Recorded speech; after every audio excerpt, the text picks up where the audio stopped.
What's up? So I'm going to make a video about the symptoms of authority or a symptom of authority. I mean, it's essentially kind of the symptom of authority.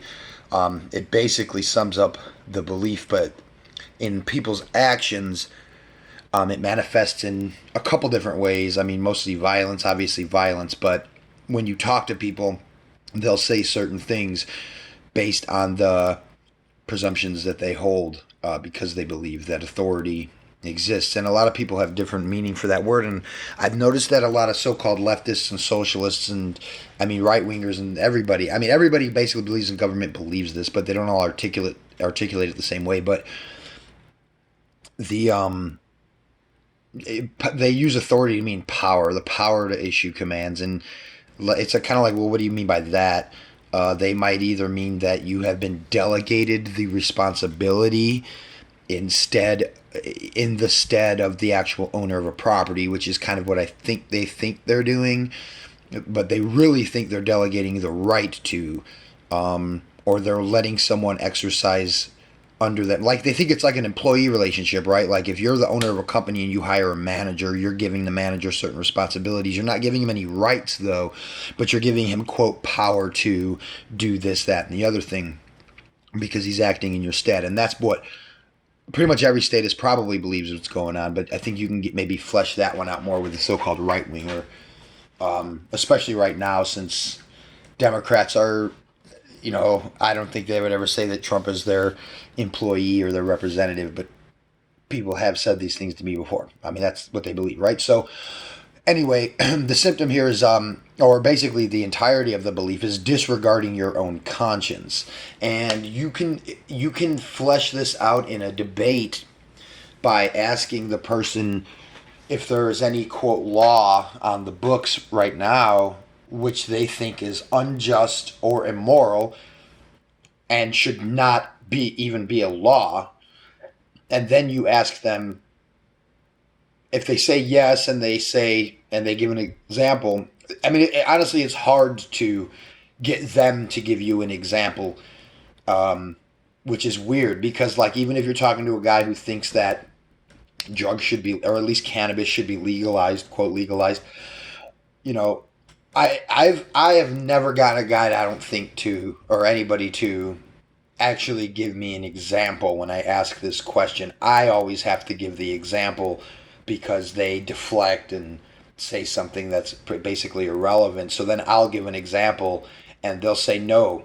So if they say no, so you ask them if there any law that currently exists that you think is unjust and should not exist and should be repealed and whatnot. And then ask if they say yes, or if however you get them to say, yeah, I don't think that's an illegitimate law, they'll say, or however you get them to say it, illegitimate, unjust, should not be a law, immoral, all basically the same thing. And then ask if we should obey it. And, they'll say yes. That I asked if I had a debate that went like this. I said, what do you think? And I'll make a couple notes about this after the fact, but I'll just kind of go through the dialogue. What do you think should happen to nonviolent people who disobey the commands of politicians, i.e. laws? I say, and then because I had been through this so many times, I said, well, I just immediately said, if someone has a gun without government permission, do you automatically support the initiation of violence on them? And see, this might not be the best way to have done it, but interestingly, one of the notes that I have about this is that, she takes that very easily, like me calling the law the commands of politicians and saying the initiation of violence on them. She flows with the argument, with the conversation well, but I don't think she realizes, because she says disobey laws, nonviolent laws, depends on the law. Okay, so that's a start. It depends on the law, right? Do you think violence should be done to someone who breaks the law? Well, it depends on the law. That's a good start. And then she says several nonviolent ones shouldn't exist, which I'm assuming there, I assumed that she meant laws against things that are not violent, as opposed to nonviolent laws, because there's no such thing as that. And if they were nonviolent laws, why would she say they shouldn't exist? So right. So I'm assuming that she meant several laws that are against nonviolent activities should not exist, but in the interest of keeping law and order, we should all follow them. And that is the refrain that statists use that is basically amounts to saying that they forsake their own conscience. And she even articulates it further in a moment with a positive answer to a question I give. But as long as it's the law, we should obey it, or we have to obey it, And a lot of times they'll say have to, which the language that they use is mind-blowing to me, because no, you don't have to, but you think that you should. And then if you say, well, you don't have to, and they'll say, well, then you suffer the consequences, and so on. Anarchists are familiar with all of this, but maybe somebody who's not an anarchist and hasn't really had these types of debates will come across this. And then you'll be prepared in a sense. So, one note there is, she says, and then after that, after we should all follow them, she says, I do not support violence. No. So her answer is basically no. If someone has a gun without government permission, do you support the initiation of violence on them? And she says, I do not support violence. No. So, but she's oblivious here to the force that would be necessary to enforce law. Because if you support any gun law, then you would, and if a gun law states, basically, in a lot of ways, especially, with certain guns, you have to have government permission to even own it. So, we should have went further into that. This was quite some time ago. You can check this little thing, this blurb I wrote on WordPress. Impeach the State is my little blog there. I haven't posted it on there in a while, but you can use tinyurl.com/impeachgov. G-O-V, impeachgov, or it's just impeachthestate.wordpress.com.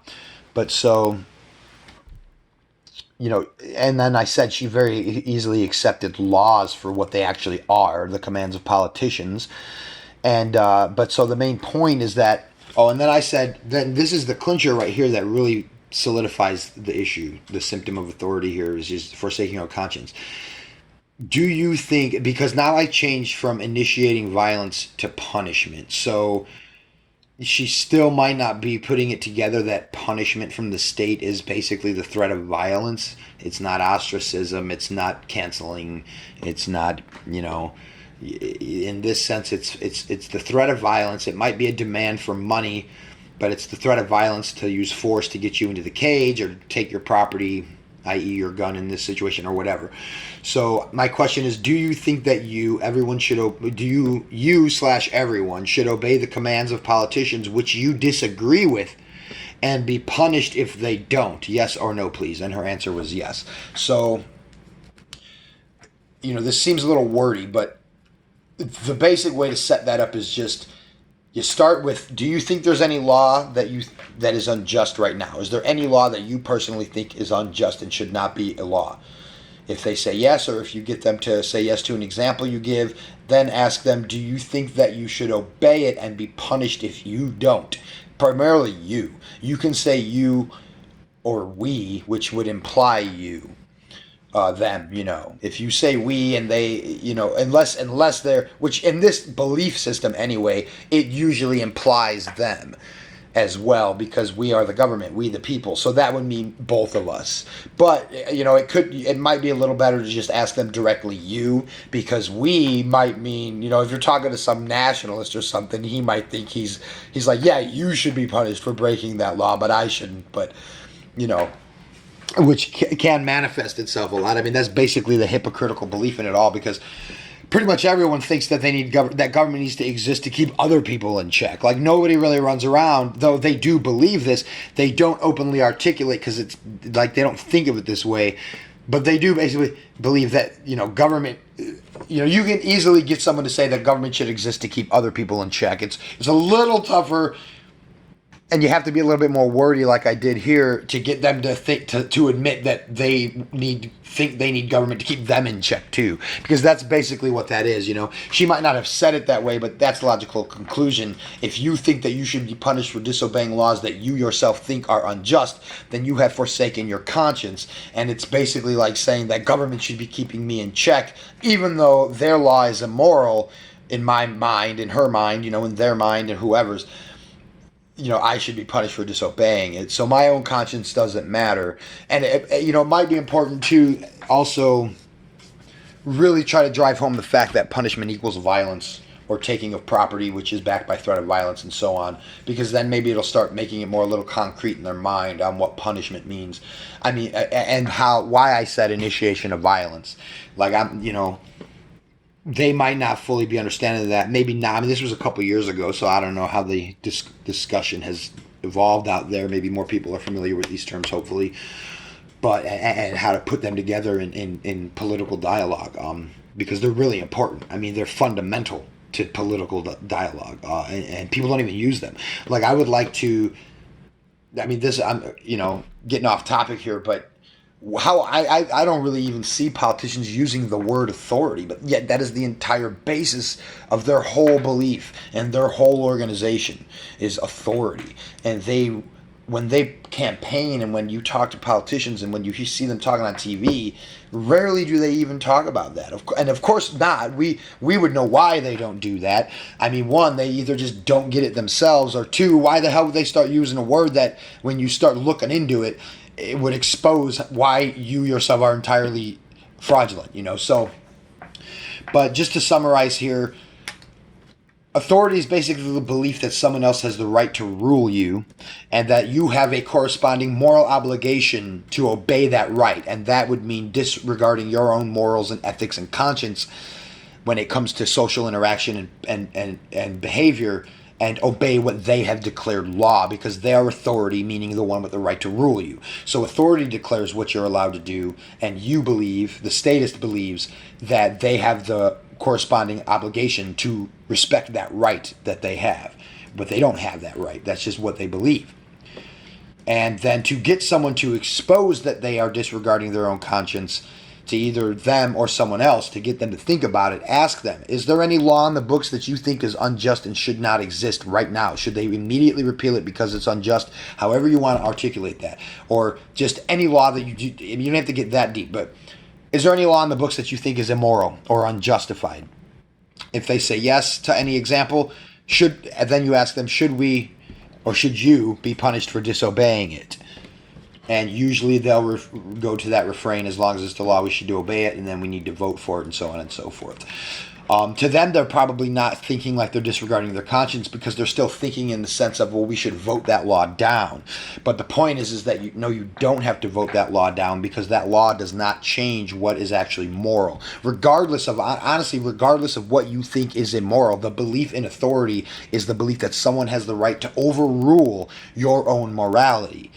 Regardless of what you think morality is. Like, you could say this to a racist, you could say this to some Nazi, whoever. If they believe in authority, they're going to contradict themselves. Now, obviously, I think that, Nazis are insane, because they believe in a couple collectivist delusions like racism and, collectivist, this and that. Mainly the belief that one man's actions are basically predestined by his ancestors' actions and his current living racial brethren. It's groupthink. You can't judge one guy by the actions of another. You just can't. It doesn't make any sense. It's delusional groupthink. So, and also Nazis are crazy authoritarians on top of it. So, but, anybody, it doesn't matter what their morality is. It doesn't matter if they think slavery is immoral, if they think slavery should be a law or is legitimate, which everyone who believes in government actually believes. But if you can get someone to outright say, yeah, I think slavery should be legal, if they believe in authority, they're going to contradict themselves. You can take any example. Anything that they think is moral, what if government overrules it? Which one should you obey? And, in some cases I might agree, like if you think slavery should be legal and government so-called overrules it, then obviously I agree with the ruling that slavery should not be, quote, legal, because slavery is illegitimate. But, that's going to be a total oddball example out of this. It's just the logic is all the same, because that is what the belief in authority is, that someone else has the right to rule you and overrule your own conscience. So, it doesn't make any sense. It's like saying, I think that's immoral, but I also think that it's justified to punish me for disobeying it.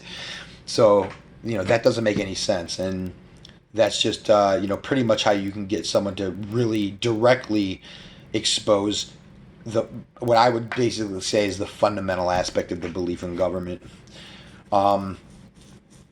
And yeah, I mean, like there's other aspects like can you delegate a right that you don't have, and they all believe that as well because they believe government or does government or do the police have rights that no one else has. One really good one is do police have the right to use lethal force in a situation where it would be immoral for anyone else to do so?